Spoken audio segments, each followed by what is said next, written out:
নমস্কাৰ। আজি ভিডিঅ'টো বনাবলৈ লৈছোঁ মূলতঃ DWD যি মেৰিট লিষ্ট ওলোৱাৰ কথা আছিলে তাৰ ওপৰত।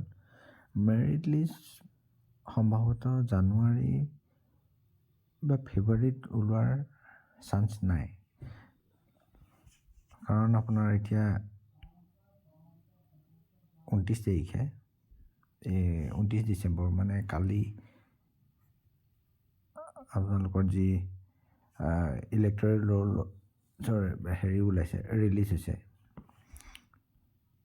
ইয়াৰ ৰিলিজ হোৱাৰ মূলতঃ মানে আপোনাৰ হৈছে পঞ্চায়ত ইলেকশ্যন হোৱাৰ ফেব্ৰুৱাৰীত হোৱাৰ সম্ভাৱনা মানে 99%।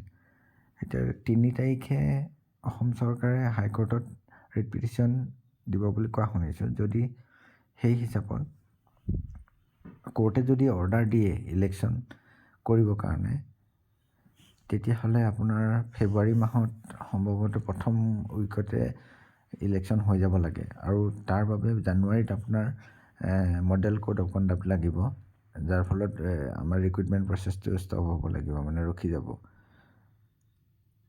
ত' ৰখি যোৱাৰ লগে লগে আপোনাৰ মাৰ্চ মানলৈহে যি প্ৰভিজনেল মেৰিট লিষ্ট ওলোৱাৰ সম্ভাৱনাটো আছে বুলিব পাৰি। তাৰ আগতে আপোনাৰ মেৰিট লিষ্ট নোলাব।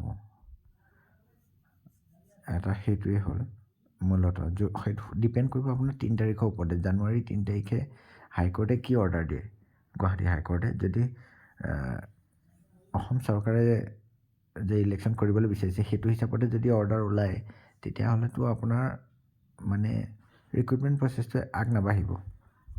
মানে জানুৱাৰীত একো খবৰ খাতি ওলোৱাৰ চান্স নাই, কাৰণ খবৰ ওলালে মানে কি আৰু প্ৰভিজনেল মেৰিট লিষ্ট ওলালে বা ভেৰিফিকেশ্যন লিষ্ট ওলালে মানে আপোনাৰ ভেৰিফিকেশ্যন হ'ব লাগিব, অকল লিষ্টখন উলিয়াই থৈ দিব নোৱাৰে। তো বাকী প্ৰচেছটোতো হ'ব নোৱাৰে ইলেকশ্যন টাইমত। তো সেইবাবে মানে মাৰ্চ মানতহে কিবা খবৰ ওলোৱাৰ চান্স আছে, মাৰ্চৰ প্ৰথম উইক মানত। তাৰ আগতে খবৰ নাই। যদি ওলায়ো সেইটো মানে ৰেয়াৰ হ'ব কেছটোৱে। সেইটো ইলেকশ্যন হয় নে নহয় তাৰ ওপৰত ডিপেণ্ড কৰিব। সেইটোৱে আছিলে আজি ভিডিঅ'টো। আপোনালোকে এতিয়া এইটো কি ভাবে লয় আৰু।